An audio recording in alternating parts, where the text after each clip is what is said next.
So I was just mentioning about using flavors, such as chocolate flavor, as a new ID for the company, even though they just launched this, as Iketra mentioned just back in January. You can't say that because they already done it. It's like telling the company that they should be doing 2% fat reduced milk. Well, they've already done that a year or 2 years ago. I don't know. So you don't recommend a company to do something that they're already doing. So you miss the opportunity if it was chocolate. I was just mentioning about other flavors. Well, you could do that, but it seems to be a little too obvious in some way, because it's hard to imagine that they have not thought of doing strawberry now that they are doing chocolate. And so I would say, look for something else than something so obvious as doing strawberry milk. Any questions you have? Professor, I have one quick question. Yes. I didn't realize that we had to submit at 4. Is there any way I can resubmit or email you our draft? Yeah, so that's what I mentioned. I will extend the time so that way people can I'll do it now, so that way you can see that it's extended. Okay, thank you, Professor. You're welcome. So I put it at 11:59. Because the objective of this is not to, I won't do this, just know that on the day of the, when this is due, I'm not going to extend. The purpose of this is to help you. So I'm happy, more than happy to extend it so that way you get my help. Obviously, I'm not going to be working on yours first, because I'm going to be working on the people that submitted first, but still you'll be reviewed, and that is fine. But on the day of the submission, there's no extension, there's no nothing. You'll have to stick to the time, which is 4 o'clock. I forgot when it is. It's sometime in May. One thing I would like to do now, as a little secretarial little thing, is I'm going to send you an email right now, because I would like for us to get in touch with the people from A2Milk, and for them to know that we exist. So simply go to your email, and in the next few seconds, I'm going to send you an email, and we're going to do it together. What do you learn at the university? Why do you go to the university? What's the point? To educate yourself. To educate yourself. This is true. But what do you mean by to educate yourself? To learn how to learn. Okay, so I think that's a fantastic answer. To learn how to learn. Who said that? I did, Professor. This is very good. To learn how to learn. Exactly. That's a fantastic answer. Can you tell us what you mean by this? Sure. It's not always easy when you don't have any, let's say, parental guidance or sponsor, you could say. Yes. Going to school, you're learning from your peers as well, and from what your peers know and how they learn how to learn. And sometimes even what the professor teaches you, you may not pick up on. So learning from other students, they might know a trick that your brain is able to pick it up in a way that only, let's say, 70% of the class learned it one way, and 30% of the class had to do reading versus the oral lecture. So it's learning how to teach yourself. Yes, and so it's true. So what you're saying is there's many ways to learn, and then you go to the university and you learn about the many ways to learn, and that's very true. That is very true. But there's other reason why you want to go to the university to learn how to learn, and I see that Kiki Porter has her hand up. So let's see if she has the answer. Yes, go ahead, Kiki. I think one of the key things that I've done so far is networking. Networking, yes. Tell us about networking. What success have you had? I've been able to communicate as I've been speaking with some of my peers, and in this class, I'm starting a single in a project. and I do gospel singing and I do music and I sing background. And so I'm working on my debut album. And so I've been able to network and be able to get great ideas and far as starting and accomplishing my goals. Oh, that's very good. That's very good. Yes, it's important to understand that, you know, I teach marketing to musicians. The CSUN has a like a MBA, which is for musicians, or people that work in the music industry. So they can get a specific master degree in business, but not just for as an MBA, but as an MBA for the musicians. And there's only a dozen of schools that do this in the USA, and there's like 3 in California, USC, CSUN, and some other one. And it's fascinating to teach these people because they have a huge quantity of creativity. So they really like marketing and business for the creative part. But Yes. but they don't realize that there's a structure and there's a process. And that's sort of what I try to teach them to channel this process inside their creativity. Now, there's another problem as well, is a lot of those students, and they tend to be older. What I mean is over 30 years old. They come to this program and then they take my class at the very end. So I teach the last 2 classes of the program. So they are at CSUN for 2-3 years, and I teach the last 4 months. And when they take my class, I give them examples that have to do with music, but that's maybe 15% of the time. And 85% of the time is not about music.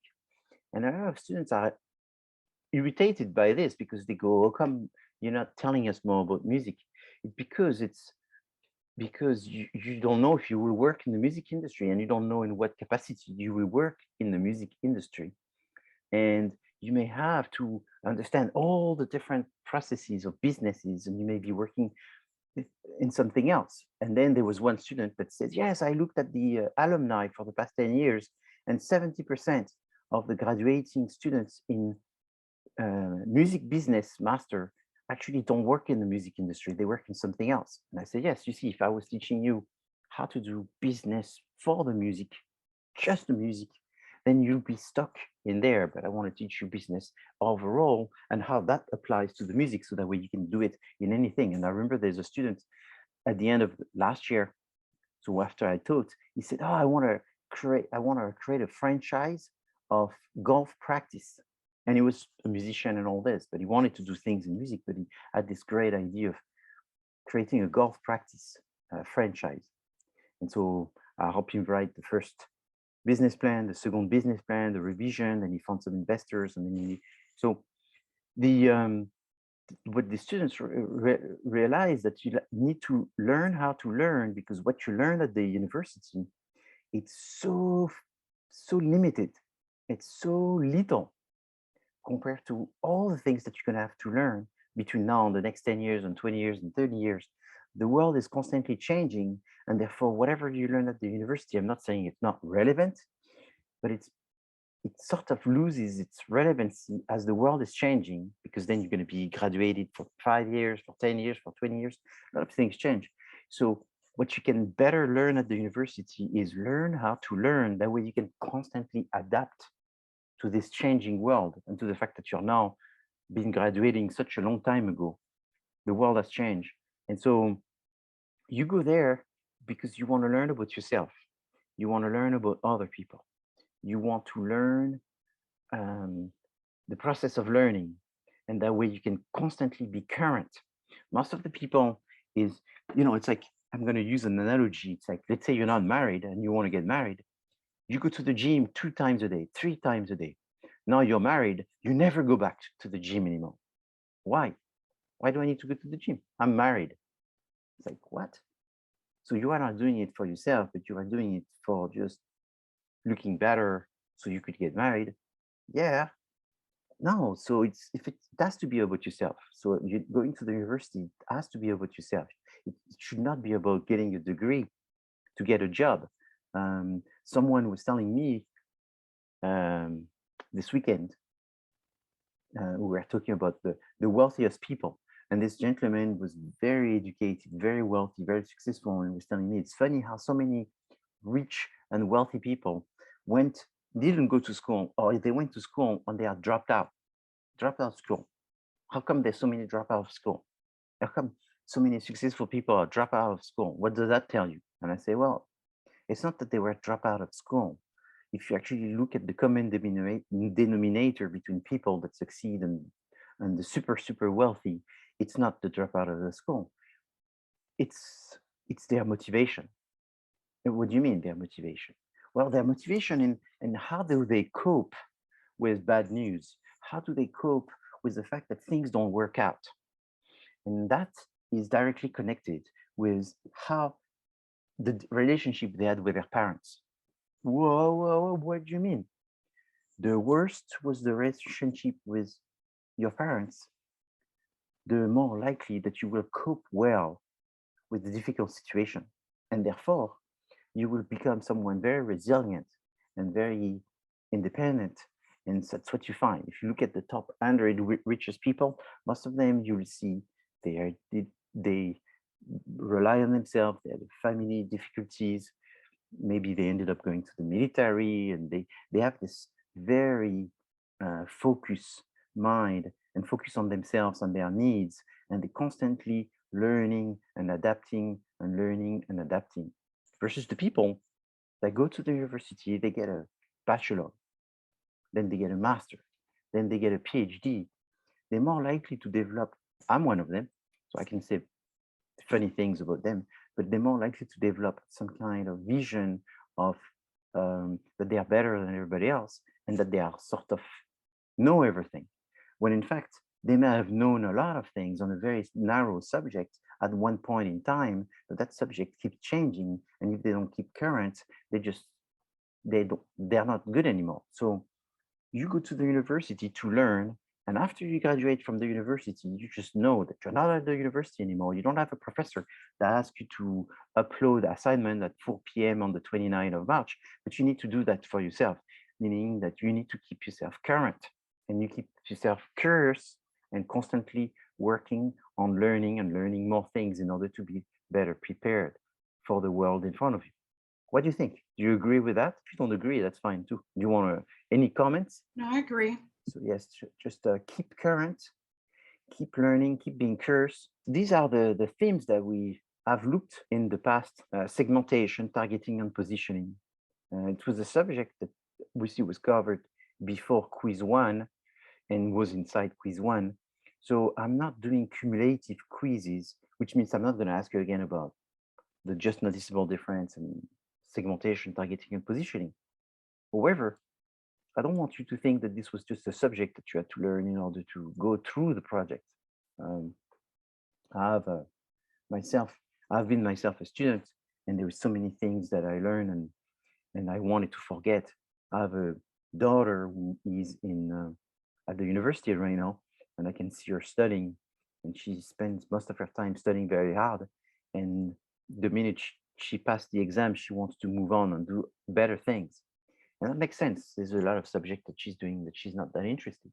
However, if you're a business student, you want to acquire some knowledge because they are not meant to keep you busy. They're really useful. They're part of the real life. And STP is one of them. So there is 4 subjects that I think are part of real life, and they will help you to be competitive.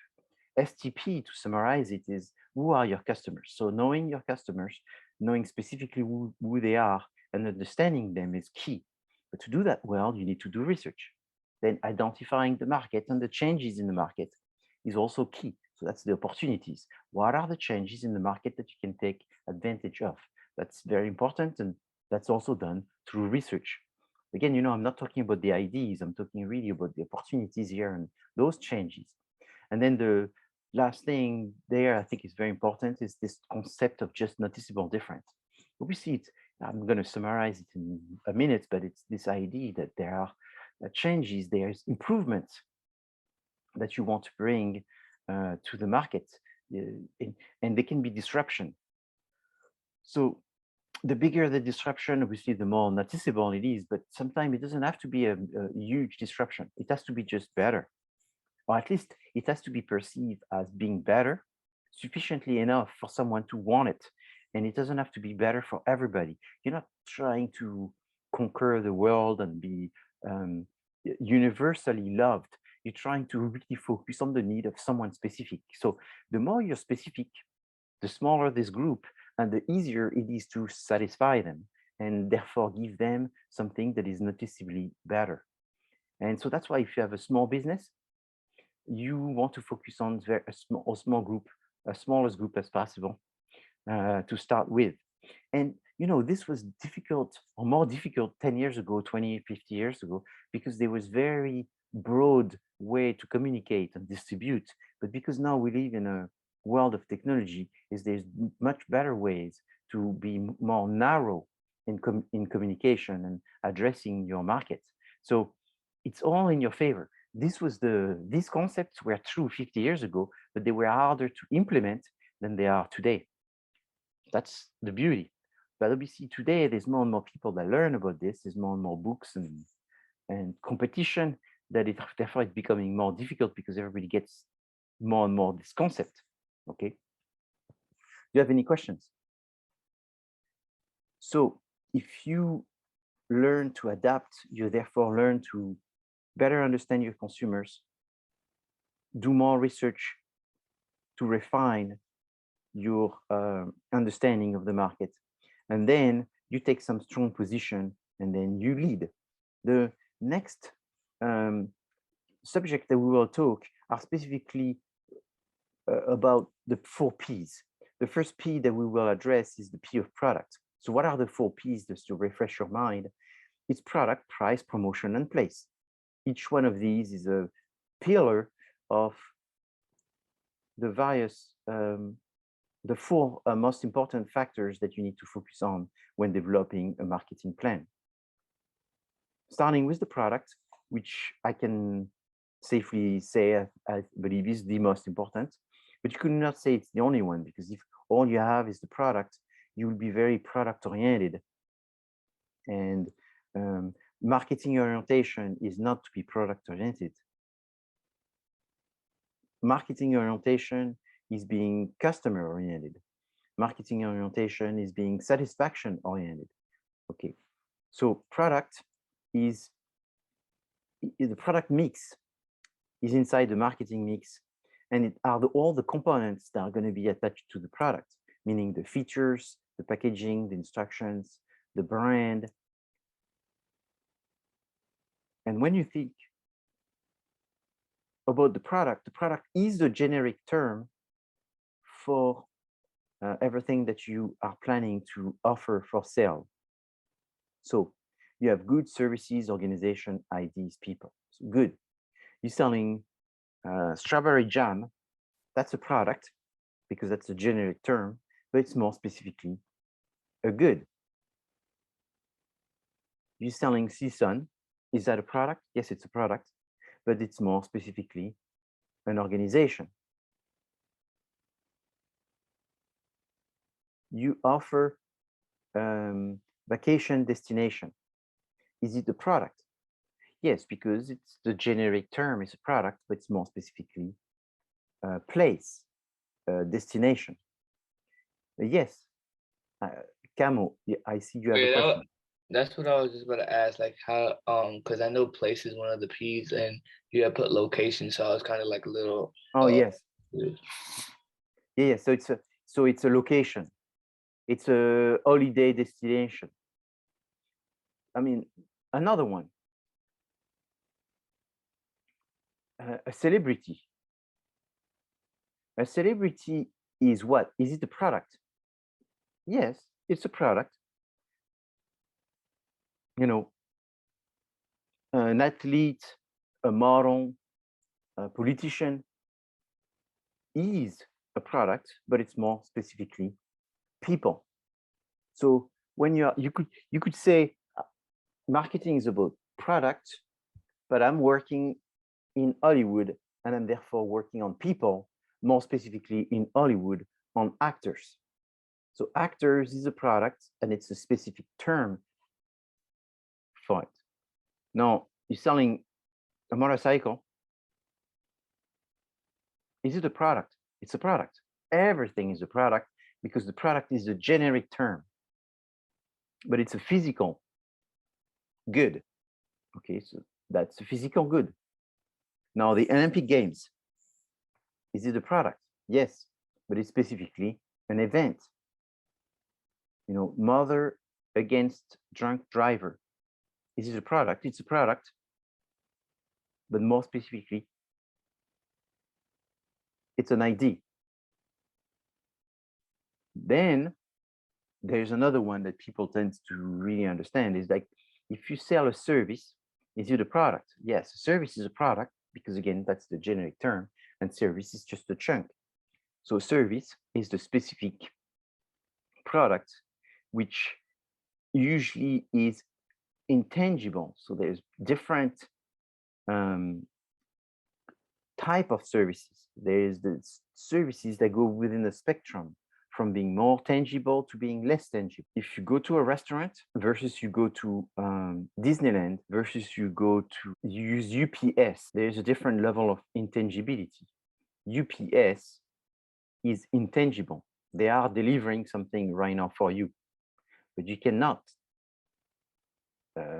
physically see this product because it's being produced as it's being delivered. So that's one end of the spectrum, is hard to evaluate, very intangible. Then you have Disneyland. It's a little bit more tangible because you are walking on a resort, experiencing the events. So it's a little bit more tangible. And then you have a restaurant, which is going further towards being more tangible, where in this restaurant you are being served and someone is doing something for you, but at the same time they are providing food, and this food has been produced for you. Services have 4 characteristics, and the most obvious one is this characteristics of intangibility, which means that you cannot store. Then there's another one, which is inseparability, which means that someone is providing this service and you cannot separate the person providing it. So when Kiki mentioned that she was a singer, when she does a concert, she is a service, which is the concert. So you cannot separate the fact that the reason why you're there listening to someone singing, it cannot be separated from the someone singing, versus you buying a song from Kiki, then the song has been tangible. So the music of Kiki is tangible, but the performance of Kiki is intangible and inseparable. Variable is the fact that oftentimes services are provided by people, and therefore people are not 100% the same. So if we use an example again of Kiki being a singer, is she has good days and not so good days, and therefore there will be a variation of her performance because they won't be exactly the same. Variability is you have to attend, you have to be there at the time of service in order to see the service being rendered. So it's like airlines offer services that are very perishable because the plane leaves at one time and lands at another time. You cannot say that you would want to get this service some other time. Well, some other time is going to be a different time of service, so you cannot repeat that. If you miss the time to catch the plane, that's going to be just another time. If the hotel does not rent the room stays empty, so it's perishable, and therefore you have to see that there is a lot of waste in the services, and this issue of the fact that you cannot be storing it, like producing it and having some inventory in order to sell it some other time, makes it very difficult. So you're a restaurant and there's more people that come. What do you say? You say, sorry, we're full, come some other time. Versus you're a company who's making tires, so that therefore you are producing physical goods. You can have extra tires and keep selling more and keep producing more. and manage inventory. Services, that's an issue that has to be managed all the time, is how do we monitor and keep with inventory. Services also have a very strong element where there is some kind of co-production, collaboration, not in all services, because if you're using like buying your Coke from a vending machine, the vending machine is a service. However, there's a different type of collaboration, because we see this person is self-serving, but sometimes there may be a collaboration between the person serving and the person receiving. So you go to a bar and there's an interaction, and there's expectations from the service provider and the person receiving the service. So you have to take this into account. And therefore services, that's why I speak more of services than I speak of the other type of products, because they are first the largest amount of money that is being spent. People spend more money in services than they spend on goods. So it's a big economy, and they are more complex and less obvious. And so ServQual is a survey, is a questionnaire that you give people in order to measure the quality of services. So there are 5 factors in ServQual. There's reliability. So is how much did you get what you expected? Empathy is how much the people felt that the person giving the service really care. Responsiveness is the fact that they paid attention to the customers and they were ready on time. Tangibles is the elements that makes the service look like it's more modern and so forth. And then assurance is the fact that you felt that these people were professional and that they were polite and so forth. So these 5 elements measure the overall perception of the quality of services. So I think it's important to know that products is a generic term and a service is one of the components. But services are more complex. They have sort of a layer from the 4 characteristics of intangible, perishable, etc. And that there is a specific questionnaire which is called ServQual that is used in order to measure people's satisfaction with services. That summarizes what I said. So that is the basic knowledge. Now, how do you manage the perception of quality is by making sure that there is people pay for services, but not everybody expects the same amount of services. So you have to price well the services. So if you go to a 5-star restaurant, the person that is helping you at the table, that's serving you at the table, may be working on 5 or 6 tables that evening, versus if you go in a fast food restaurant, they're going to be working over hundreds of tables. So you're going to get different amount of services, but you will be paying differently for services. So always be aware of how much services do people want. So you don't provide the maximum amount of services because you're going to think your business is going to get better. Is you provide the optimal amount of services for the target that you're serving. So why are there very few gas stations that actually put the gas in your car? Because gas is too expensive. If gas was very inexpensive, they would provide services in order to increase the amount of money that they would be making from selling the gas. But the gas is so expensive that people can't wait to save 5 cents a gallon, whatever. And therefore they not willing to pay someone to put the gas. But if they were, you would. So always find out how much services do they want and how much do they value in terms of money these services, so we can charge them. What is the point of inconvenience? Where do our competitors fail? What are they least satisfied with? looking for way to improve your quality is very important for services. Technology has a big role in services because people now are able with technology to have less interactions with the service provider, and in fact be able to solve identifying times. So take an example, you're trying to go to your doctor, you call your service provider, then you wait, then there's an automatic machine, then you go through the automatic machine by saying a number, and then you speak to a real person. This real person transfer you to someone else. This someone else is very busy. They say either wait or give us your phone number and we will call you in the next 3 hours. Then you do this.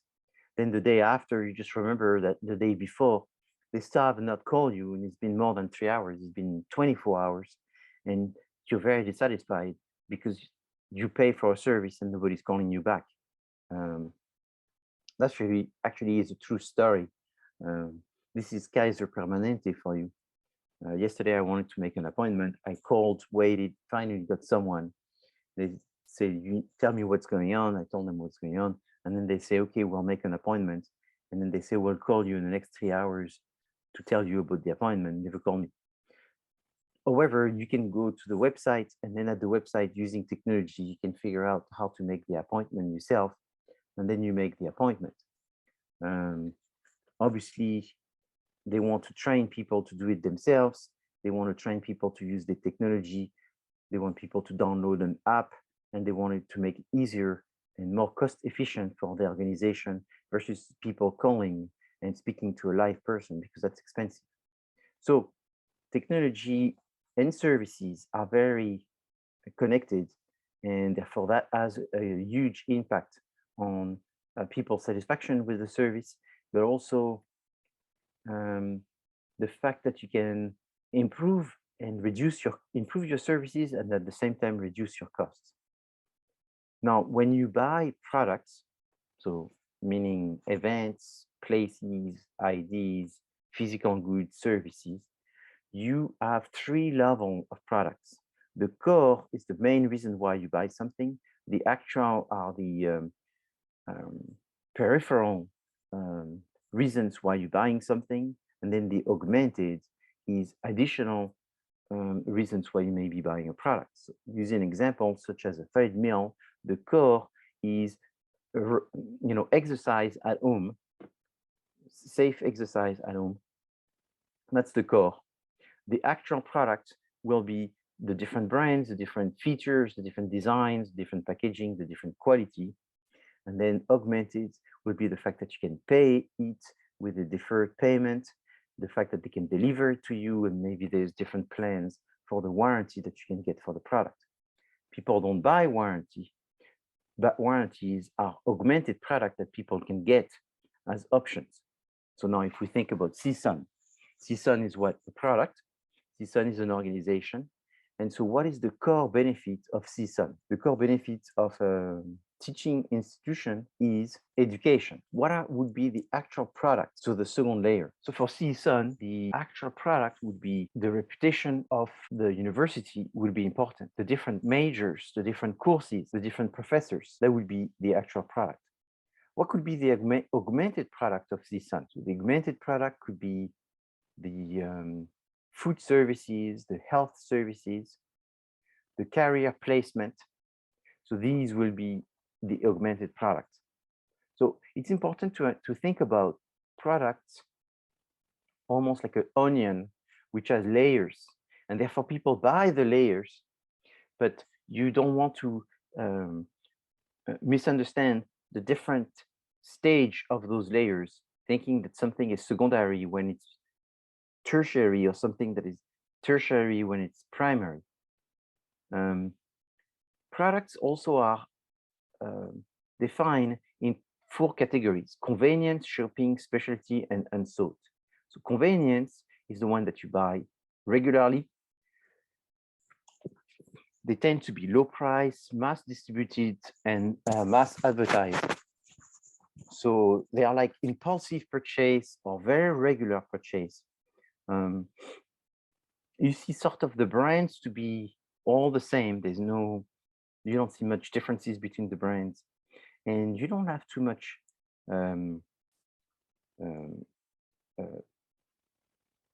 you don't do barely any research when you make the decision to buy one of these convenience products. So, such as candy, for example, soap, shampoo, and all of this. These are the ones that you buy all the time. However, this may be true for most people, but not true for all people. There may be some people that see soap as not being a convenient product, but something that they see. Not all the brands are the same. They don't buy it very often, and they actually spend a lot of time researching and looking at the different brands. In that situation, that would be a shopping product. So saying that soap is always a convenience is not true. Even saying that candy is always a convenience, it's not true. It's true for someone that buys a lot of candy, that eats a lot of candy. But for example, personally, I don't buy a lot of candy. And so therefore, when I buy candy, I try to buy very specific candy. But when it comes to newspapers, the same. If I buy a newspaper, it will have to be a very specific newspaper. So that becomes a shopping product. You don't buy it as often. You see that there's differences between the different brands. You spend more money, you do more comparisons. And in that category, the most common would be clothing, cars, home appliances. Now, the exclusive specialty products are the ones that you buy rarely, very high price. They tend to be more exclusive. There's a strong element of the brand. You may be buying this product not so much for the product and the features of the product, but what it means. So the image of the brand. And there's few places where you can actually buy it. So it's not something that you find everywhere. So luxury brands are very much within this category of specialty products. Then the last one is unsought. Unsought is, I think you can sort of logically understand the difference between convenience, shopping, and specialty, but unsought is not so as obvious. So unsought products is first the product that are unsought because it's not likely that you will buy this product because you may never be the target. So I don't know, product that helps you if you're diabetic. If you're not diabetic, you're not going to want to buy products that are good if you're diabetic. So for the milk, is lactose-free milk. It's unsought to you because you don't have a lactose problem, therefore it's unsought. Now there's the unsought, which are much more common, which are the fact that you don't know. You just don't know that it exists. So I think A2 milk is in this category in the sense that it's a special protein type of milk. It's a milk with more of the A2 protein, which is the reason why it makes it better. But if you don't know that having more A2 protein is the element that makes the milk better, therefore you're not looking for A2 milk. You only look for A2 milk if you have the belief that having more protein is better and it's important, and you value it, then you will make the effort to look for this product. So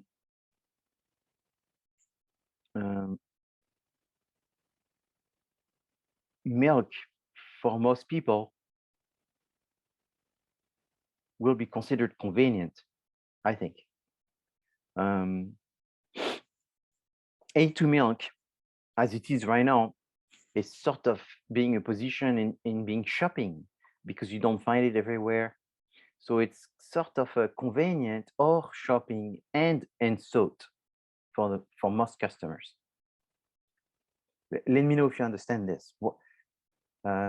Why am I saying that A2 milk is unsought? Yes, go ahead. Okay, I think this is answering your question. Yep. There's not a lot of people interested in why this supposed A1 protein is bad. I think, yeah, that's all I have to say. Yeah, so, yeah, there's not, well, there is, the question is it that there's not enough people interested, or is it that their level of interest is not high because they have not been shaped as needing to be high? So Cynthia, go ahead if you. I think it's more because milk in general has been like, I mean, over the years more people have been realizing that, you know, we're not supposed to be drinking cow's milk. So a lot of people try to shift through that. Not only like lactose intolerant people, but like people in general that are like, I mean, main people like animal activists, they think it's wrong. So that's why people, a lot of don't care if it comes from a cow's milk, like they don't care what it is or what protein it has. It's just like the fact that it's from a cow. I think that's one of the biggest things. Okay. Is milk good for you? And that's a big debate. Maybe milk is good, maybe milk is bad. I mean, you have the people that says that you need it for your bone and you need it because you have osteoporosis and you have a calcium deficiency and so forth. So then they say milk is good. And then there's the people that say, yes, but it has too much fat. So then they make the fat-free milk. But then there's the animal issues. And in fact, in France, they slaughtered, it was yesterday or the day before, 14 million chickens that they slaughtered in France. And they barely speak about it in the news. And they slaughtered those chickens because there was so they call it chicken flu. There was a chicken flu, but the reason why there's a chicken flu, it's not the first time. If you look, there's chicken flu all the time. It's because they have too many of those chicken inside those factories. So it's sort of inhumane. And therefore you see, and I think I showed you that last time. One of the last classes, I was using the example of the egg. And there were so many messages on this egg packaging that was saying that it's, run-free chicken, getting fresh air chicken, getting fed with real grass chicken. And there was so many things that you think, wow, chicken are not outside, chicken are not free, chicken don't eat grass. What are they giving to those chickens? And hormone-free chicken, no antibiotic chicken and all this. And so people don't know what is good or bad anymore because they can see there's arguments for and against so many things that just to keep up, it's very confusing. Yes, go ahead, Joel. Hi, Professor. How are you doing? I'm very good. I think it's not so much about the fact that consumers don't want to think about these products. I think that they're just, I was looking at A2 Milk's annual report, and one of the things that they mentioned in that report in their segment in the United States is that not enough people are educated about this strain of cattle breed, and it's on their radar to inform consumers about this product and deliver unique qualities and a value of this product to American consumers. So it's not so much of these consumers don't want to think about these products. I just think that they don't know about this product. Yes, exactly. So can you repeat what you said? You said they don't know about, and then I didn't totally understand what is it that they don't. I agree with you. That's why I say it's an unsold product, is they just don't know that there's something that is important, but they don't know it's important. But so Right, so what right. is I it that mean, you said? What is it that they don't know? they don't know about the the innovation of A2 milk, how there are two different strains of proteins. One is A1 and A2. You know, so many millions of consumers in America just they're not very educated in milk, and they just buy whatever is on the shelf. And to them, milk is milk, whether if it's A1 milk or A2 milk. So, the fact that not enough people are educated about this protein, it really should behoove the company to inform consumers about this new protein that they've invented. And it's an all natural product. It's an organic product that doesn't give the same side effects as traditional milk that everyone is used to. Yeah, so they you use the word inform. You see, when you're a company and you're in a situation where you have to sort of educate, inform, it's sort of great, but it's sort of tough because it takes a lot of work to tell the people that what they're doing is wrong. I give you an example. So I produce cognac, and when I produce cognac, there is see, I have a bottle of cognac right now here. And so when I produce cognac, it's very dark in color. Most, if not almost all, spirits, which are brown spirits, have coloring inside that has been added. And so I decided that I didn't want to drink cognac with products being added inside. So what I started making is cognac without this. It's called caramel, but the reality is that's a nice name for what's called E150. So E150 is actually the name of the compound, the chemical compound that is used in order to put in Coca-Cola, for example. So if you take a bottle of Coca-Cola, in the back, it's going to say E150. So people drink a lot of E150.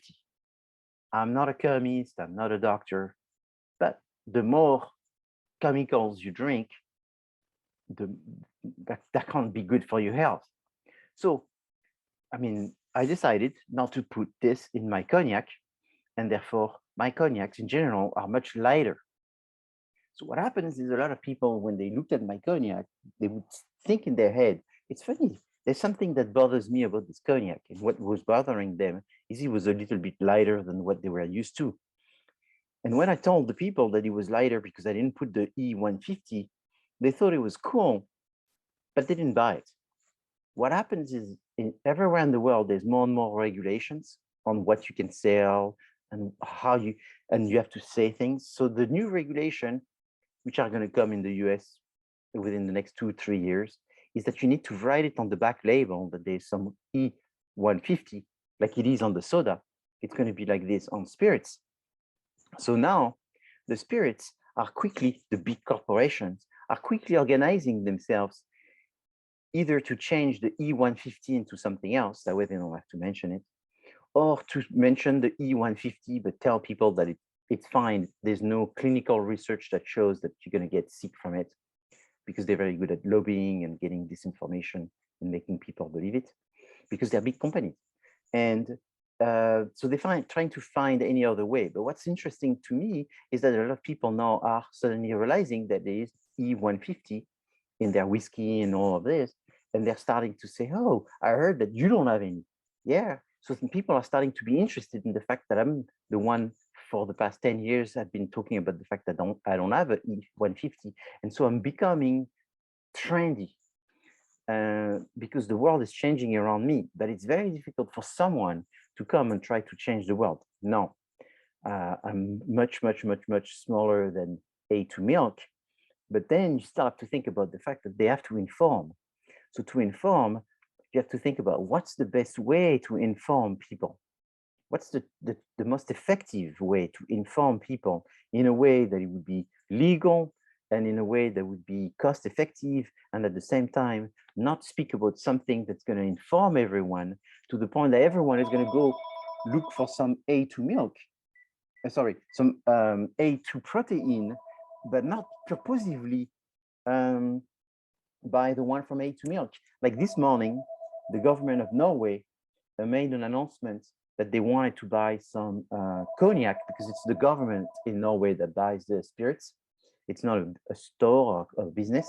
So the government said that they were going to buy this non-caramel, non-E150 cognacs. That's the first time that they make this announcement. So then I was like, whoa, now even the government is starting to look for cognac without this product. So this is going to become mainstream, where consumers in the very near futures are going to start looking on bottles and say, hey, who has E150? There's going to be people that are going to send me messages to my contact at the company website. Do you have any E150? And I'm going to make some demonstration. And people are going to ask me, oh, do you have some E150? When before, when I used to tell that to people, they didn't care.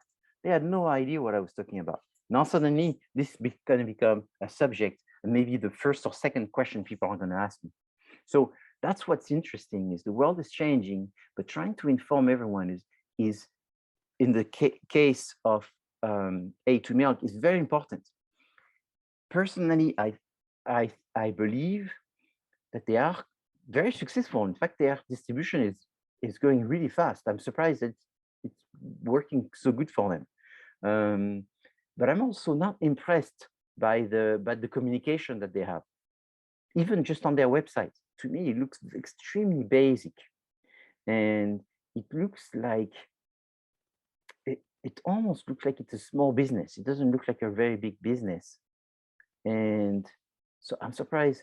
I guess it must have to do with the product, that once you drink it, you do feel that there's something much better about the product right away. That encourages people, or maybe people care so much about milk that people are searching for better milk all the time, which get them the chance to be found.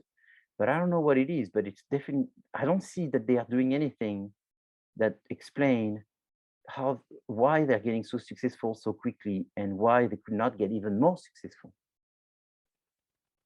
Anything else you want to add, Joel? No, I just wanted to agree that I feel that their website does lack a lot of information, but it does, however, inform, that they're in segments throughout the world, like in China and in Asia, that they're creating baby formula. So they're not only are they just creating a specialty product for dairy, but they're also into different segments such as baby formula as well. But I don't think that's reached the American markets yet. No, it hasn't. And that's also what I find interesting, is why would they be making different products in different countries? So that's normal. That happens all the time.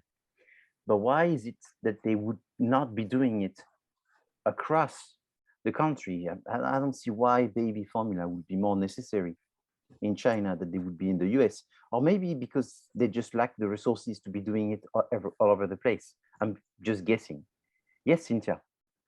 Actually, the whole baby formula in China, I actually found an article saying that, I don't know how old the article was, but it stated something that like baby formulas were like, they were putting something in the formulas in China. So that's probably why A2 milk only went over there, because they were having issues.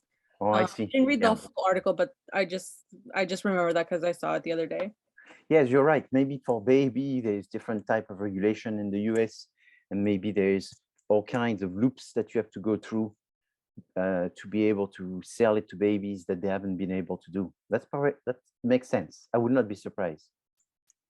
Yes, Camus. But it's also interesting. It's also interesting that they're marketing their product in China for baby formula in a country that doesn't really advocate for, a higher, growth in their own population. Whereas in the United States, there's no limitation on how many kids you have.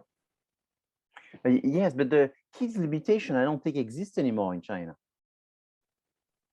Oh, really? Okay. Yeah, yes. I didn't know that. Yeah, I think that's maybe. I thought that there was like a baby boom before the pandemic in China. That's why they're kind of Yeah, promoting it hard in China. But yeah. yeah. Maybe 5 years ago they changed this. Mm-hmm. Yeah, so there's not that restriction anymore. It's just that it's possible. So we're only making assumptions that it's easier to get this product approved in China, maybe better, easier than in the US at this time, and maybe that's why there is a delay. But then, yeah. So I'm just curious because they don't advertise, they don't communicate much about the fact that this is organic. I don't think that they are even communicating to the fact that it's organic. It seems that they communicate more about the fact that they are ethical, that they are very close to their farmers, that they're very good with their cows, and they have very high stringent processes in order to collect the milk and so forth. But it's even the details. I don't see a lot of details on how do they do all of this and all that. And even in the production, it's hard to know what they are doing in terms of production in the US. So Question. Yes.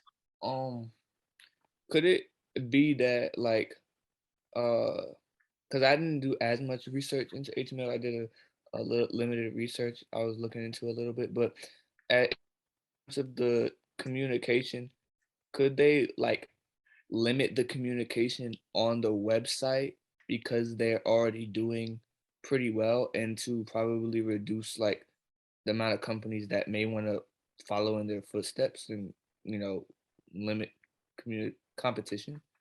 So yeah, that's a good question. So you could imagine that they don't communicate much on their website because they don't want to alert more competition. You could imagine this. But the reality is your competition, see the business they're in, your competition is not based on the information you put on your website. Your competition is directly based on the distribution. So what do you mean? Wait, isn't the competition also from companies that may want to emerge into the market? That's like starting up that can have a better growth than A2 milk. They can like start, Yes. Well, yes and no, because what happens is to do well in this kind of business, it's not just the quality of your product, it's also the relationship you have with the distributors. So that's not impossible to teach, but almost impossible to teach, what I'm going to tell you right now, which means I can tell it to you, but you have to leave and it's a subject for a different class, but so I won't spend too much time because that's to do with distribution.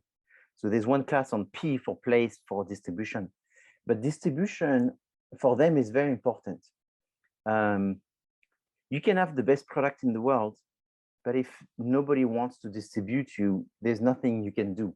So for example, with my cognac, for a very long time, I would sell in family-owned liquor store. So there's like 2,000 of them in Los Angeles, for example. But those 2,000 liquor stores, most of what they sell is very cheap liquor and lottery tickets and cigarettes and all those kind of things. My cognac is very exclusive, is high quality, is for people that are sort of educated about the subject. Again, no caramel and all that. So if I put them in 2,000 of those stores, I probably don't sell one bottle a month. They just die in those stores on the shelf. They get dusty. So I have to sell them into liquor store that have people that come there and they're educated people that are like really serious about what they're going to buy. And then these people pay attention and are very critical. There I sell a lot because when people start being critical, that's when they look for not the mass-produced brands. They look for the family-owned small production and all this. However, if you look at these stores in Los Angeles, there's like 5 stores. So then it's like, wow, 2,000 store or 5 store. So it's like big difference, right? 2,000 or 5 store. So then I have no other choices. I sell in the 5 store. So then I put them in those 5 stores. And then what do I sell? I sell a bottle a week, 5 bottles a week. It's like, wow, that's not too good business. Then there's some smarty pants that came and said, we're going to do like a sport chalet. So that doesn't exist anymore. Like a Foot Locker, like a specialty store, a big supermarket, but a big supermarket of wine and spirits. So California is very famous for this because they started 20 years ago, a company called Bevmo, Beverage and More. And it's like a supermarket, but just of wine and spirits. So people go there, huge quantities of products, many choices. And there is the good and the bad there. The stuff that you find in the 2,000 liquor store owned by families, and the things that you find in the 5 great liquor store.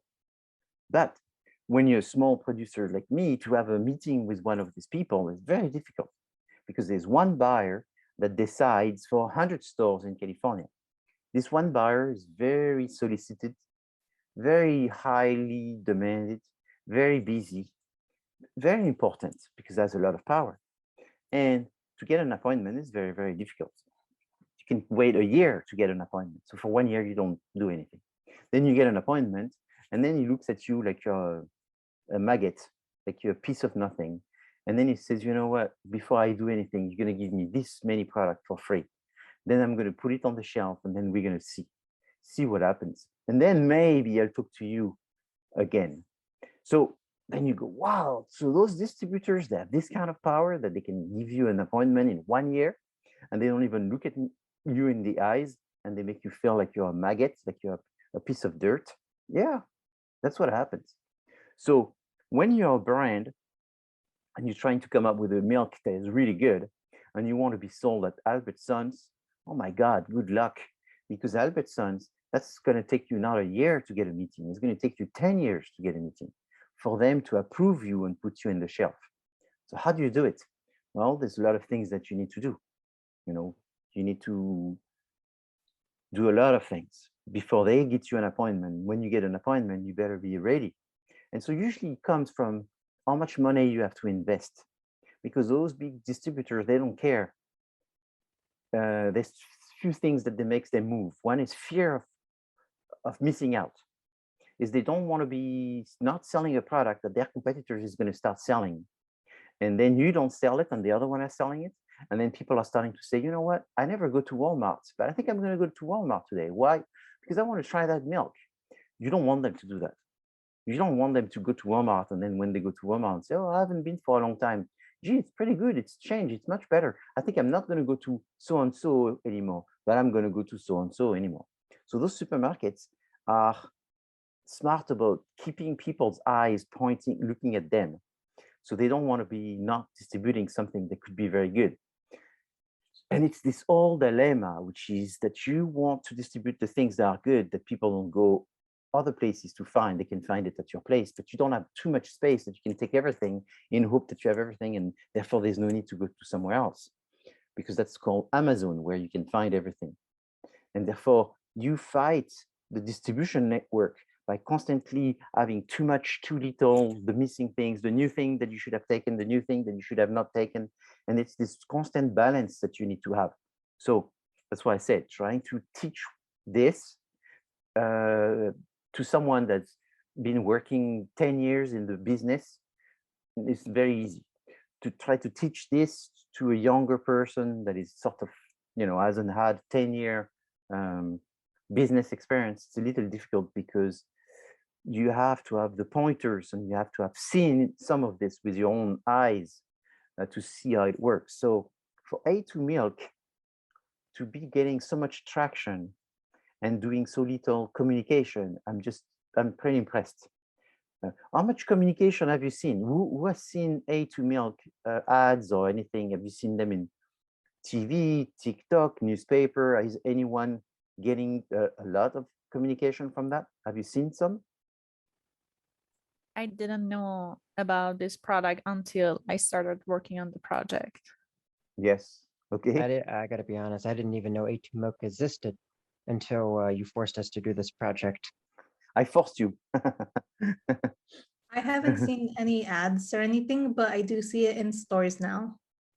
Oh yeah, so you do see it in store. That's what I'm saying. So it's like, what I'm trying to say, thank you, Monica, for saying this, is it is very rare that you see things in stores, pretty well stocked in stores, that you don't see in communication, because that's what makes stores to take you.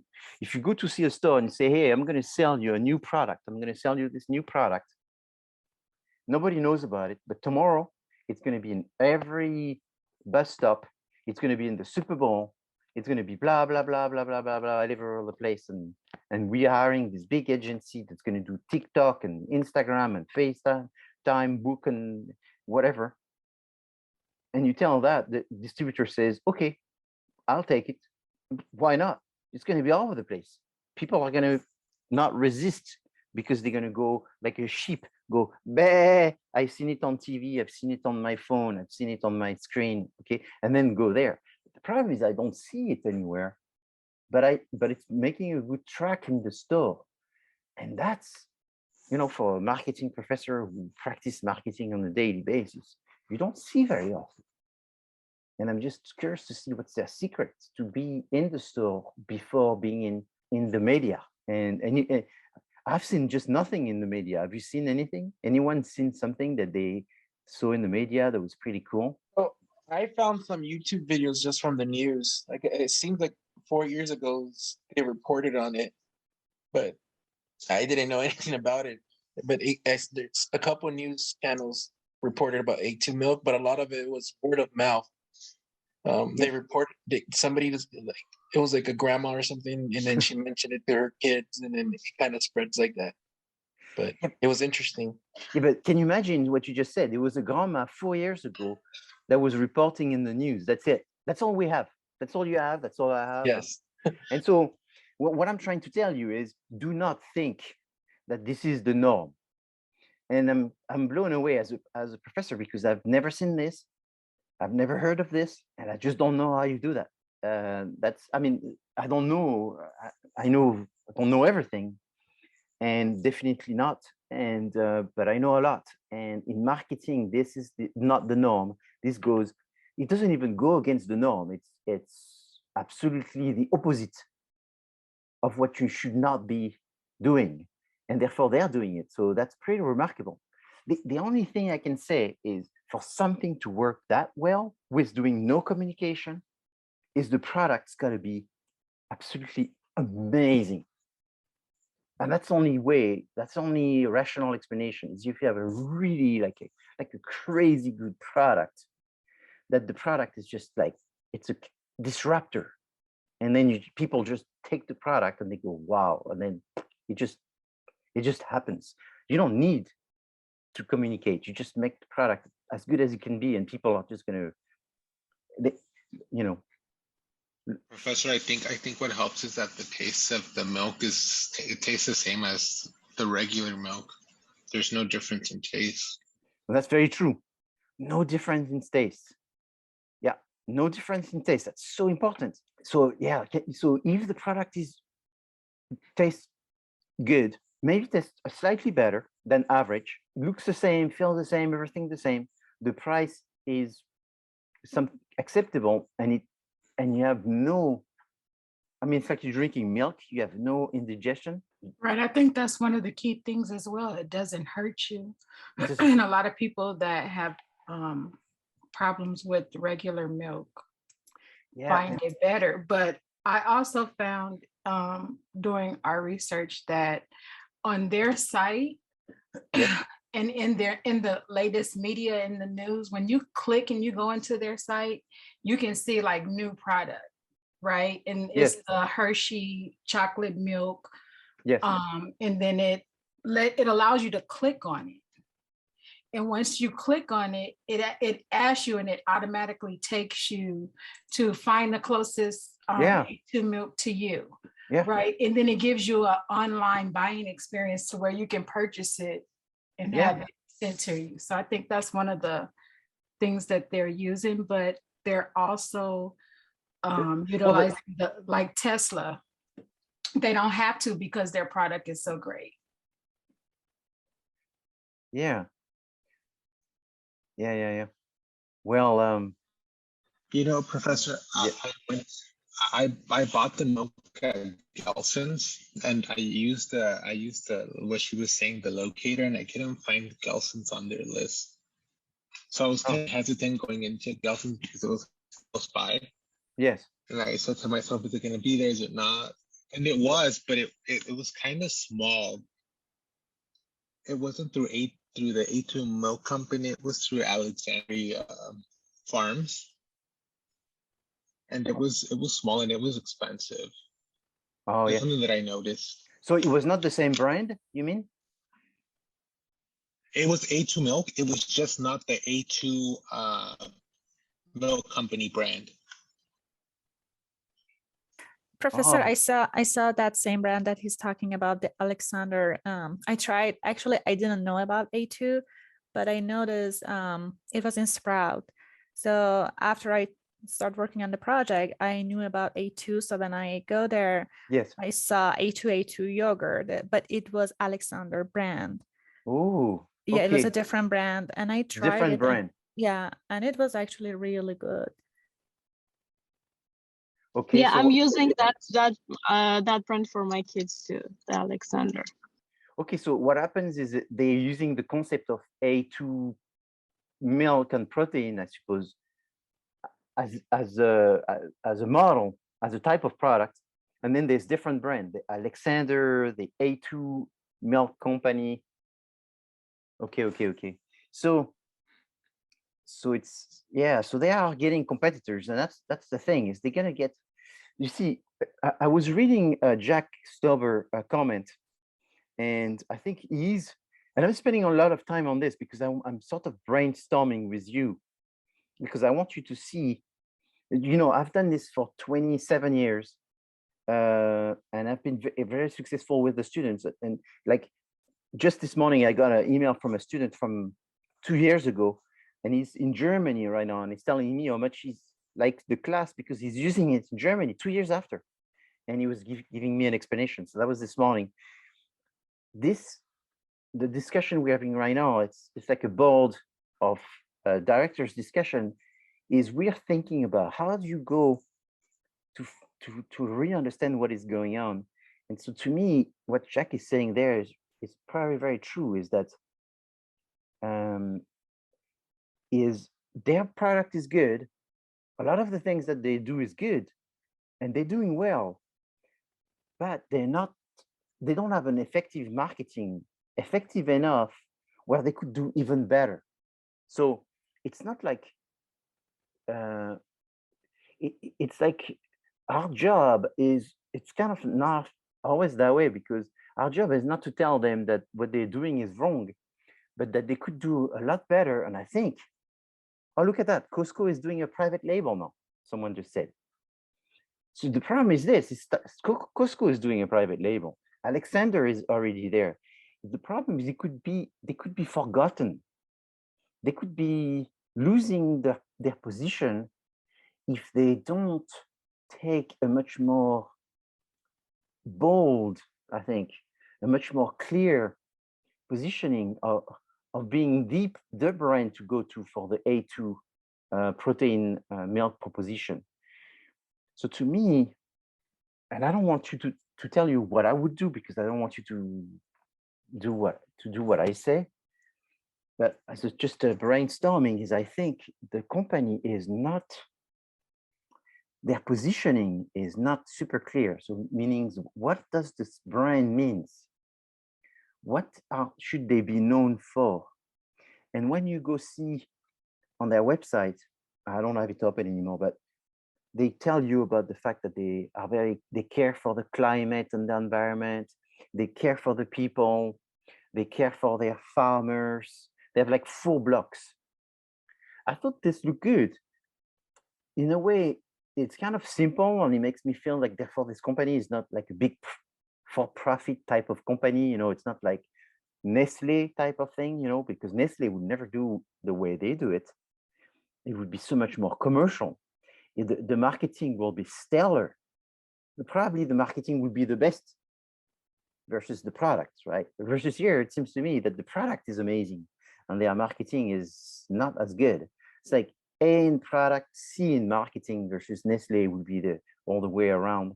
And so I'm thinking that's where we need to bring some ideas, is how to make it a product. That's what they have now from a C marketing. How do you go to a B marketing, and how you go to A marketing? What should they do?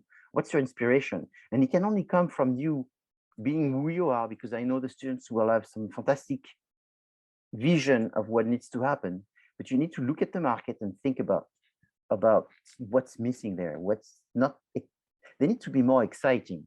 Yes, Kiki. Kiki, your hand is up. Oh, I'm sorry, Professor. Yeah. Okay. So yeah, what should they do? So I don't want you to answer now, because it's the project, and you don't want to be you want to keep it for yourself. But there's things that they need to do in terms of the brand, like the Jack Stover was saying about the brand awareness. Imagine Costco has the product, and imagine people start buying it at Costco.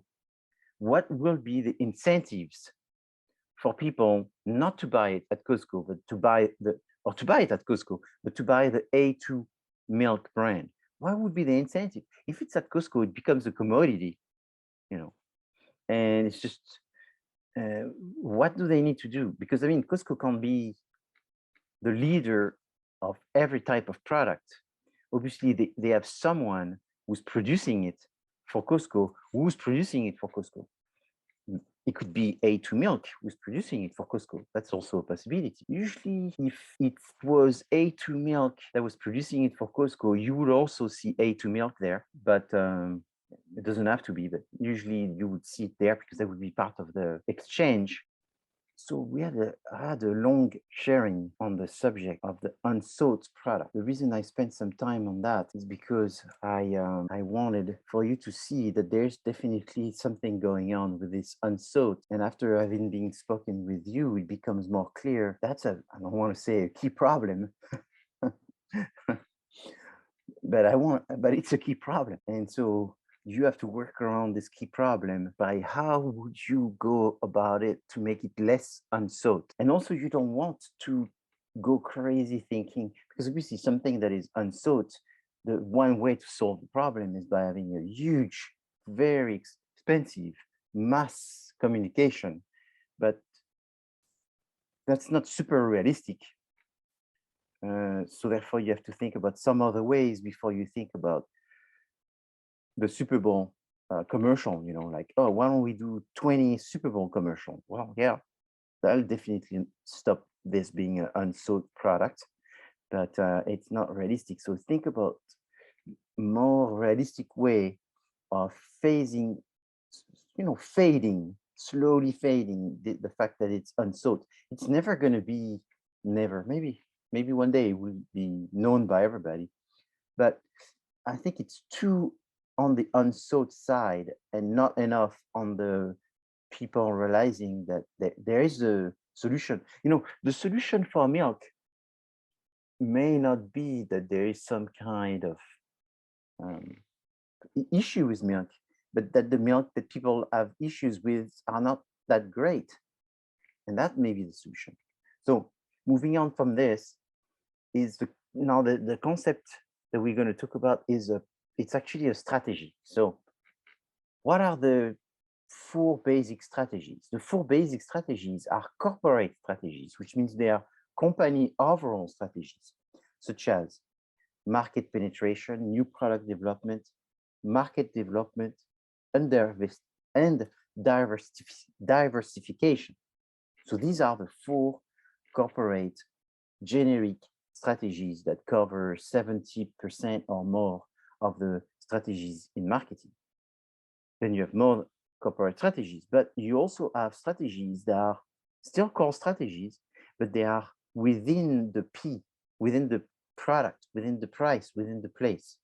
So the first one I want to talk about is the product mix strategy. So product mix strategy is the fact that when you start with one product, so let's say you have A2 whole milk, that's one. and you do pretty well with this, but you can't just have one. So then you have a second one. You have 2% fat-free A2 milk, and then you have Hershey's chocolate flavored 2% milk, and then you have, I don't know, A2 vanilla flavored yogurt, and then you have other flavors, and then you have maybe some cheese, and it keeps on going. So that strategy is called the strategy of product mix. And so product mix are made of the width, the depth, and the length. So the length is the easiest one to explain. It's the total number of products that you have. All the different items, or in business, they are called SKU. All the different SKUs, the different SKUs make your length. So it's the sum. The width is a different variation of families. So if I say there's milk, it's one of them. Then there's infant formula is another one. Then cheese is another one, because cheese and infant formula, even though the connection is that there's something dairy about them, they're significantly different that you wouldn't put them in the same family. So that would be cheese, infant formula, milk, and yogurt. So that would be a width of 4 different categories. The depth is the variation within the category. So you'll have 2 yogurts, you'll have 4 cheese, and you'll have 5 infant formula. So the biggest depth is the infant formula because there's 5 variations within. So if we look at an example here, is you have trucks, cars, and vans. If I say increase the width, is I could say, what's missing here? Coupe, or convertible, or race car. And then increase the depth of the vans, then that would mean that you add a 4th to the van. So depth is within the category, width is creating a new category, and length is the sum. So what is the length of general foods here? I would be counting all of them, and I would say the length is 30 SKUs. What is the width? The width is 6 different categories. What is the depth of pet foods? The depth of pet foods is 4 different products in pet foods and 3 different products in the depth of the household products. Okay, it's not complicated. Let's do another one. What is the depth of potato chips for Procter & Gamble's? Is they have just one brand, Pringles. What about their toothpaste? The depth is 2. They have 2 brands of toothpaste. And what is their width? Is there 5 different categories of products: detergent, soap, shampoo, toothpaste, and potato chips. Okay, so that's important because sort of always want to justify adding a product. You don't add products because you have nothing else to do and you try to justify being a marketing employee and you've got to do something. Identify what makes more sense, if it's a width or a depth.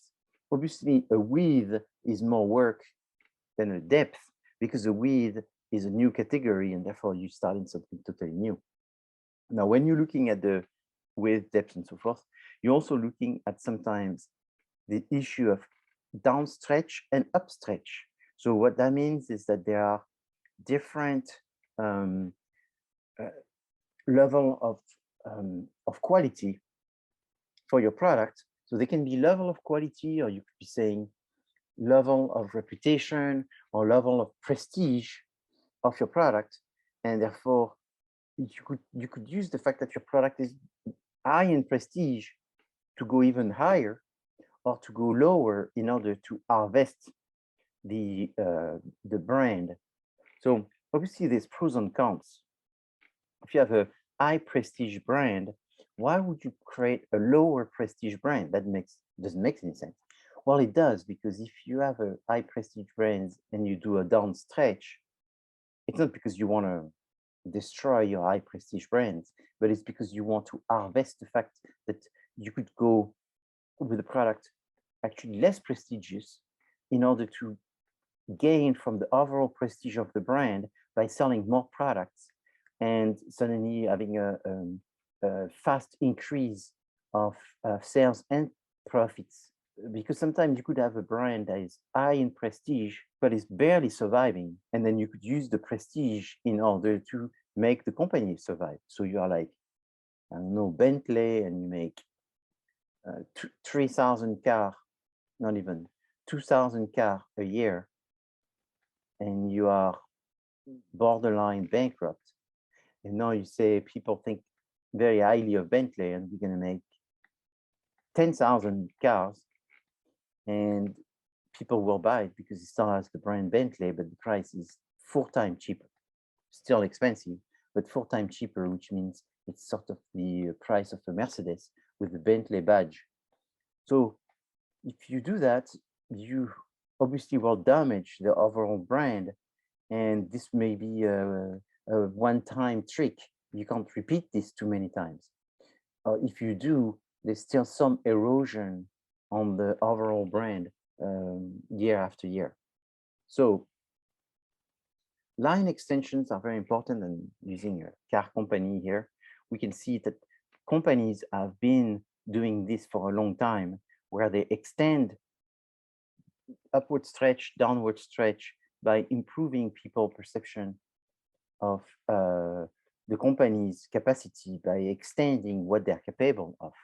So there's not such a thing as a Mercedes motorcycle, but if you close your eyes and imagine, you can imagine that it could be possible. I mean, there's a BMW motorcycle.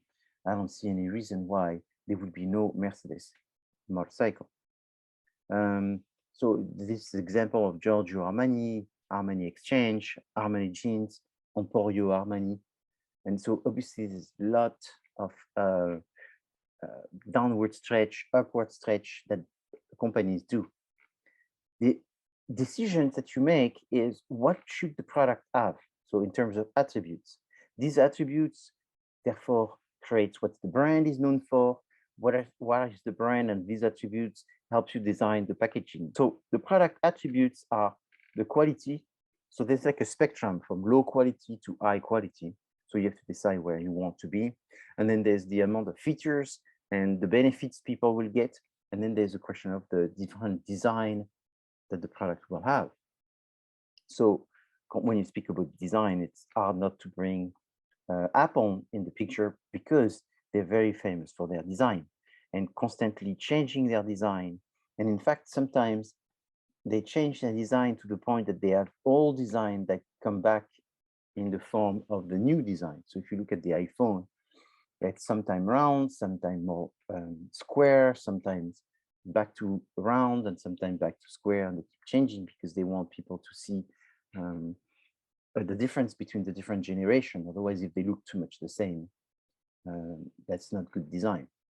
So people buy products sometimes just because of the quality of the packaging. The packaging may be a benefit for buying the product. The label is very important because it allows people to recognize the product. It allows to differentiate the product on the shelf or just within a situation of a site, of a picture page where there's many different things. People buy with their eyes, and they buy with the emotion that they get from looking at the product. The label packaging is also very important because it preserves the product. It also allows to give information.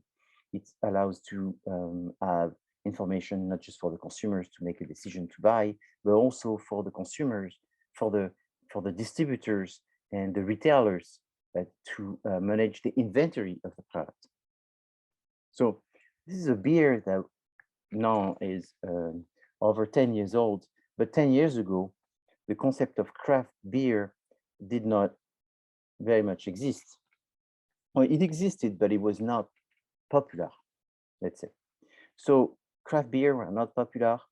And then in the US, Ballast Point, I believe it was in California, started making their own beers.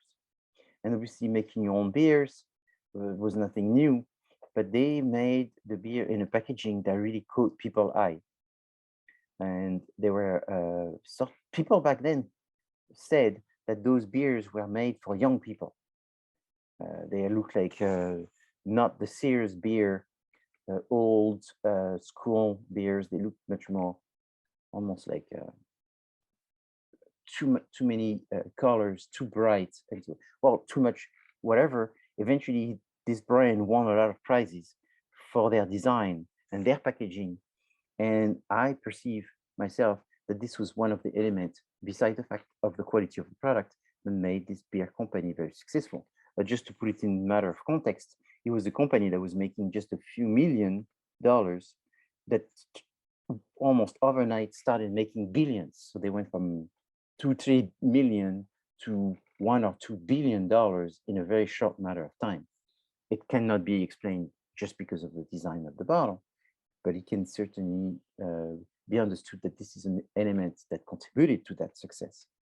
The Go-Gurt is another product where the success is explained by the packaging, not just because the packaging is attractive and memorable, but also because it serves a purpose in the consumption of the product. So Go-Gurt took advantage of an opportunity, which was people wanting to eat while they were doing something else. Maybe they were walking somewhere, and so they didn't want to use a spoon, and they didn't want the full content of a yogurt, a traditional yogurt. They wanted half of the content. So if you hear this, these are opportunities straight from the mouth of the consumer, and therefore you turn these opportunities straight from the mouth of the consumers into a product. Pringles is the same product. Is they heard people complaining about the fact that the chips will be broken, that there will be a variation of sizes of chips, and they wanted chips which were constant, chips that were predictable, that every chip would have the same shape, that every chip will require the same gesture, the same opening of the mouth, and it would be almost like robotic, that you could be eating those chips in a very automatic robot way of consumption. So they created Pringles where the chips actually come inside the tube and allow people to consume them being exactly the same all the time and being preserved. So okay, this I explained. This is a product that I from my company, or one of my company, which I created back in 2009. So in 2009, I came up with a new concept of spirit, and I developed a lot of things around this, but I was working as a co-owner of this company. So as a co-owner, I gave my ideas. A lot of ideas were implemented in the product, and the product won Best Innovation of the Year back, it was in 2012 or something. And so that was good.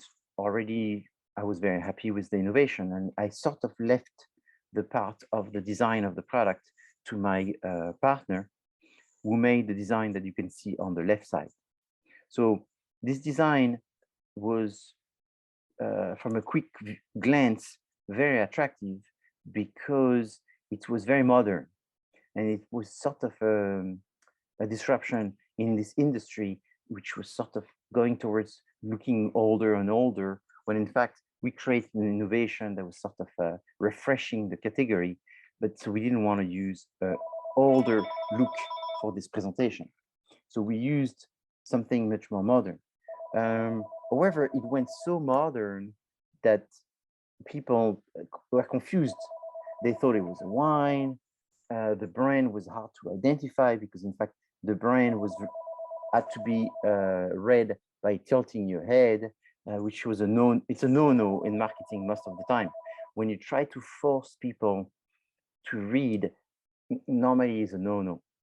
I say normally because there's a situation where that the product has been successful from forcing people to do things, but most of the time you don't want to do that. On the right side, this is a new version of the product, which was created in 2015. And in 2015, we totally changed the design. First, we changed the bottle. We took a bottle which was more of a higher. Actually, both bottles are considered expensive, premium. In fact, the one on the left side is more expensive. And so bottles price don't have much to do with the design, a little bit about the design, but more about the weight of the glass. When you buy as a industrial glass bottle, the price of the bottle is in the weight of the bottle. So the bottle on the right side is actually cheaper, not because the design is simpler. In fact, the design is more complicated, but it's because it's lighter. And the fact that it's lighter is because the bottom of the bottle of the right side is a dome, but it's a dome that is empty. So there's no glass in there. So it gives you this feeling that there's a thick bottom, but it's not too thick, and it's definitely empty. Versus the bottle on the left has a thick glass and it's full glass. So therefore the bottle ends up being more expensive because of extra glass weight. So these are details that could be extremely boring, but the reality is very important because you have to take into consideration, again, the consumer. What do the consumer want? And so our consumers love the fact that this was an innovation and that the product was better, that this was a new experience in tasting a brown spirit in a better way than before. However, because we are making limited quantity, exclusive, single batch, they're called, so it's like limited edition bottling and all this. It was still produced within a old context, using old equipment and all this in order to add character to the product. And therefore they expected some sort of vintage, something looking older. So the bottle had to be looking vintage. The enclosure had to look vintage. So if you can see there, we have an enclosure which is much more vintage looking versus a traditional aluminum capsule. The cork, they both had cork, but the top was in wood, and it was full wood, not just laminated. And then the label, obviously on the right side, is very different because it's a label versus the left side as what it's called a serigraphy, which is it's printed directly on the bottle, which again gives it a very modern look. So if almost you could say, but Professor, it's funny that you tell us that because you essentially knew what the product needed to have, and you sort of let it happen to be the opposite of what common sense was dictating. And the answer, it's true. But sometimes when you do a partnership, you cannot tell your collaborator your opinion, because sometimes everyone needs to have an opinion, and the data should be what describe the situation. But anyway, it was not that easy. That's also part of doing business, is you learn how to deal with partners and collaborators and co-creators and all that. It's not, you could learn to do that in a textbook, that's for sure. So I was trying to collaborate well and let some of the initiatives to be done by someone else, and it didn't work. The bottle was still very attractive, but just didn't work for our customers. The bottle on the right side has been much more successful.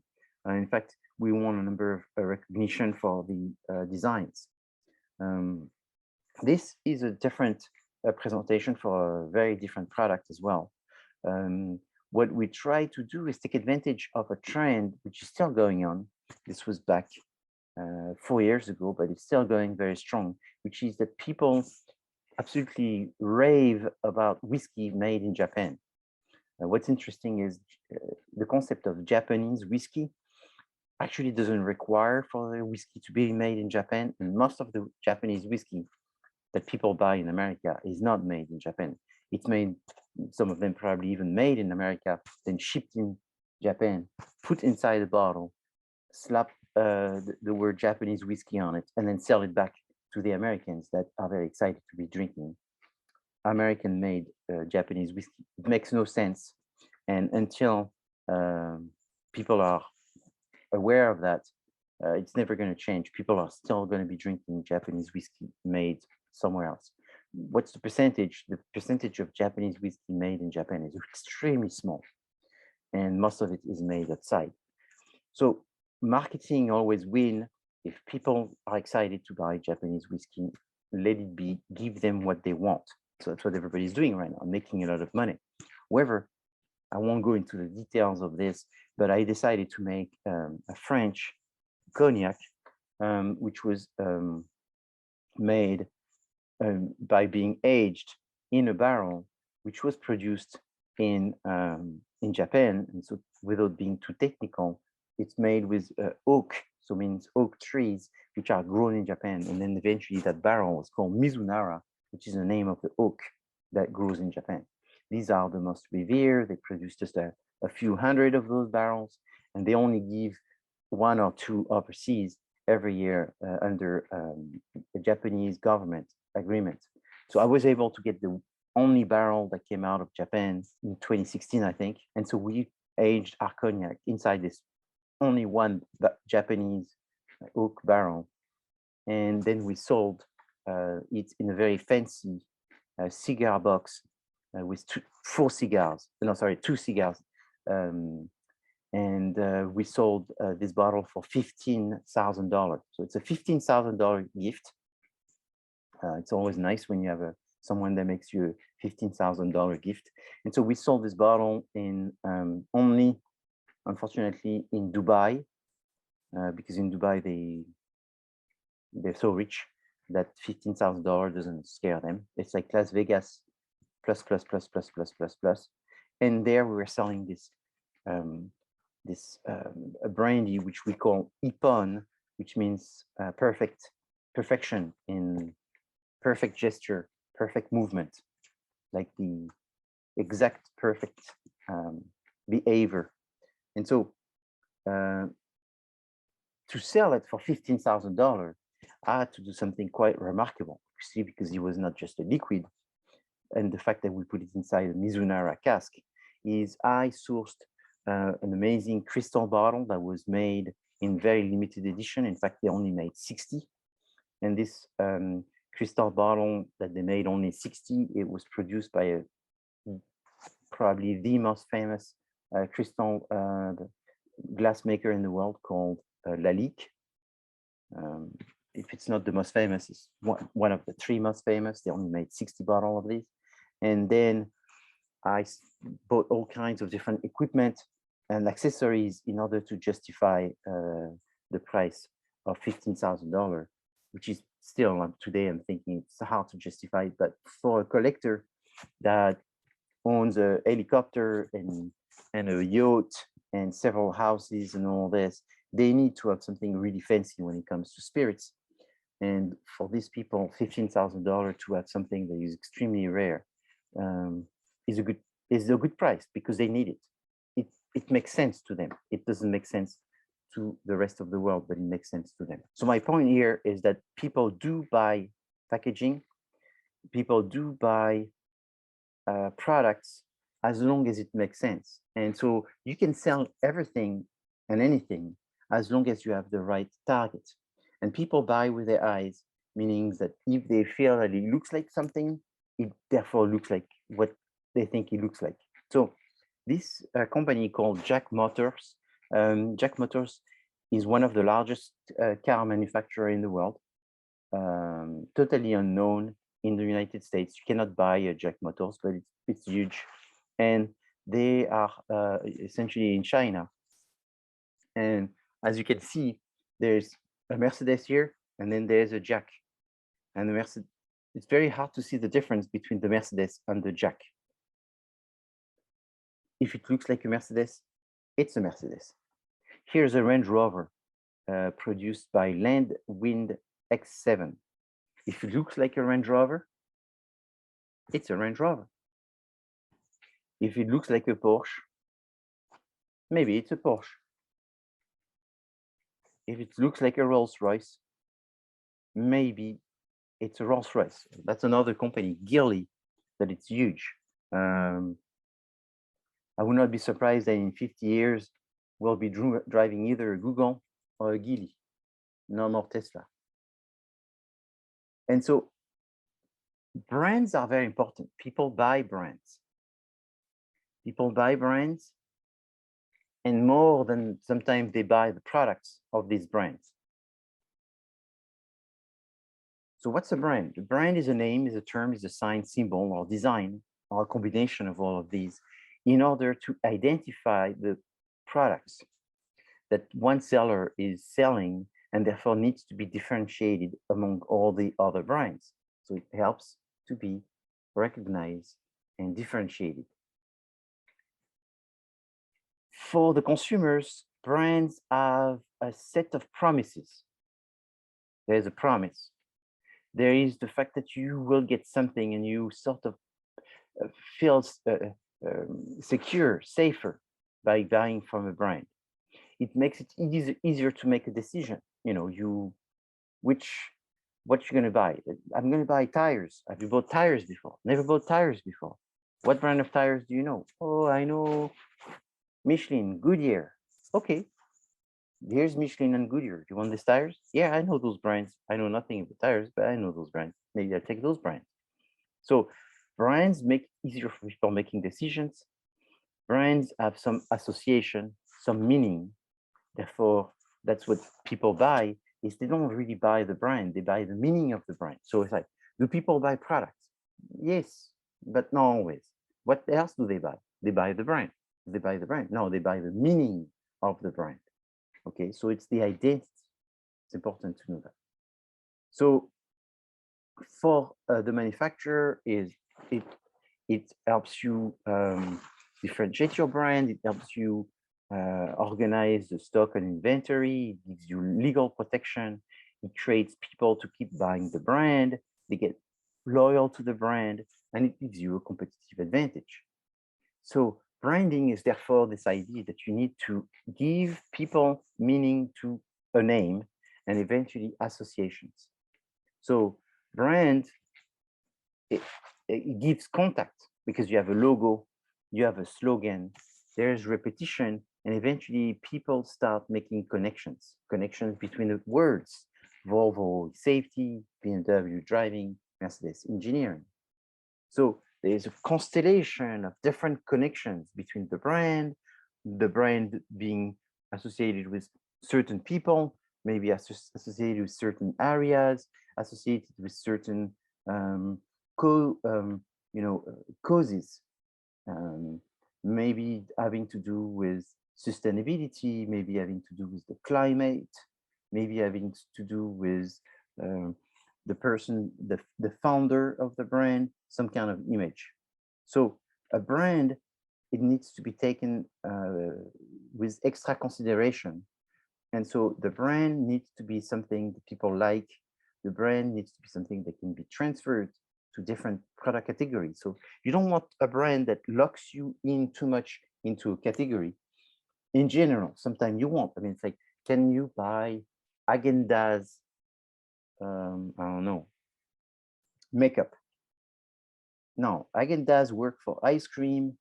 Maybe Häagen-Dazs makeup does not make any sense. So it's not transferable. It's not so adaptable. You want to develop brands also that can be protected. So you want to make sure that the brand is available, that the brand is going to be able to be registered, and that it's easy to remember. So again, sometimes the brand doesn't have to be easy to be remembered, but it has to be differentiated enough that people remember that there was something special about this brand. There needs to be some kind of level of authenticity. This brand works well for that product category. Right now, I'm working for developing a new product for somebody who has tremendous amount of access to celebrity and is a very wealthy person, and is developing all kinds of different products under one brand. But now and then, when we try to so, you know, can you make a wine with the brand? Yes, you can. Can you make a perfume with that brand? Wine, a perfume? Yes, you can. Can you make an hotel with that brand? Yes, you can. Can you now make, I don't know, makeup with this brand? No, you can't. So you have to start seeing that, you know, not all these brands work for everything, and you have to make sure that it fits. So what is therefore the method to evaluate the value of a brand, meaning the equity of a brand. So brand equity is usually the simplest way to measure it is how many people know about it and how much does it sell. So it's almost like the value of a company. If the company sells a lot, has no brand, therefore has a lot of customers, therefore this company is worth also the company name. But then if this company name has a brand, then it's worth how many people know the brand and buy from this brand. But sometimes so that's the two things. And then the third thing is also the value of the perceived quality of that brand, and then the time that it would take to get another one of this brand. You know, there's a question of how long has been the brand existing. That adds some kind of value because there is a historical. And how many assets does the brand have? Assets in terms of the imagery of the brand, which means did this brand won different competition? Did this brand won some recognition, even if it was a long time ago, 100 years ago, 50 years ago, 10 years ago? It's still part of the archive of the brand. So measuring the brand is not just how much do they sell, what's their market share. That's the big part. How many people know about it? That's the second big part. But how much history and archives does the brand have? And that's the third part. And how difficult and time consuming it would be to create another one to get some level of authenticity. Okay, so there I want to go to the concept of brand equity. So what is brand equity? Brand equity is a sum of factors, of high-level factors. So there's 4 high-level factors in brand equity, and they are incremental. The basis of brand equity is brand awareness. Is do people know about it? And you measure awareness in 2 ways: recognition and recall. Recognition is, do they recognize the brand when they see it? It's like, oh, yeah, I've seen this brand before. I've heard of this Crest toothpaste. But recognition is not as good as recall. If you say, give me 3 brands or up to 3 brands of toothpaste, and they tell you Crest inside these 3 brands, means that these 3 brands have high level of recall. So recall is a product category, and then they give you a brand. Recognition is they just say, I know those brands, I don't know what for. So it's a lower level brand awareness. The idea of brand awareness is if they know the brand, they are more likely to consider it. It's therefore more familiar. People are more comfortable buying brands that they know or that they think they know. If they think they don't know, therefore it's a low level of brand awareness, and therefore that's not a good sign. The second level, the higher level, next is brand association. So brand association are therefore all the meanings, all the words that are associated with the brand. So it's very much connected to the slogan. It's very much connected to the reputation, and very much connected to the positioning of the brand. The brand is known, like I had before, you know, Volvo is safety. So that's an association of the brand. It helps people make a decision and sort of qualify if they want to buy or not buy based on how important is this association. So if, for example, safety is not important, you know, I'm going to buy a car. Is safety important? Not important. And then Volvo constantly associate themselves with being safety. It's very possible that if you tell them, why don't you buy a Volvo? It's very safe. No, I don't care for safety. But then you say, well, why don't you buy a Volvo? It's very good on gas. And then they say that the most important thing is good on gas. And it's the second most important thing when they talk about the Volvo. That may motivate the people to buy. And the next one is brand quality. So it's a higher level, and quality of the product is oftentimes within the brand association. This is true, but it's a higher level brand association because there's a spectrum of quality from the lowest quality to the highest quality. So it does not have to be the true evaluation of the brand as being quality. You may think that a Buick is extremely high quality, and someone else may say, no, Buick is not high quality. It doesn't matter it's not a question of being right or being wrong.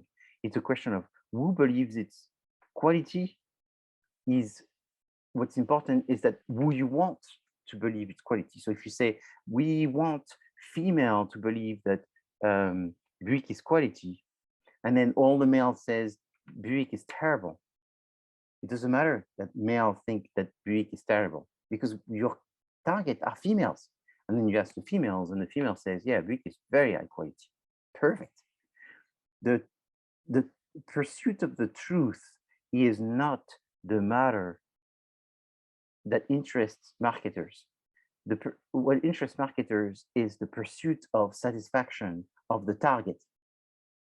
That's what matters, not to try to change the world around you. Is trying to change a specific group of people to be satisfied with what you have to offer, and therefore create a sustainable, continuous business that keeps on growing. Then the last one, which is like the highest level of success for a brand when it comes to their brand equity, it's brand loyalty. Why is brand loyalty the highest level? Because that means people buy and buy and buy and buy and buy again. Therefore, when you launch a new product, you already know some people will buy. When you go see the trade, meaning the distributor, and you want them, I was talking about Dave Moore before, I was talking about Albertsons. When you go see the distributors that already distribute your product and they're already making some money selling your product, it's easier to convince them. First, they will give you an appointment, maybe not tomorrow, but the day after tomorrow. And they will most likely carry your product because they've already seen some success within your brand. So they'll be more comfortable supporting you again. And also brand loyalty allow you to get more closer to your customers and therefore better understand them and even more satisfy them. Thank you everyone for coming today.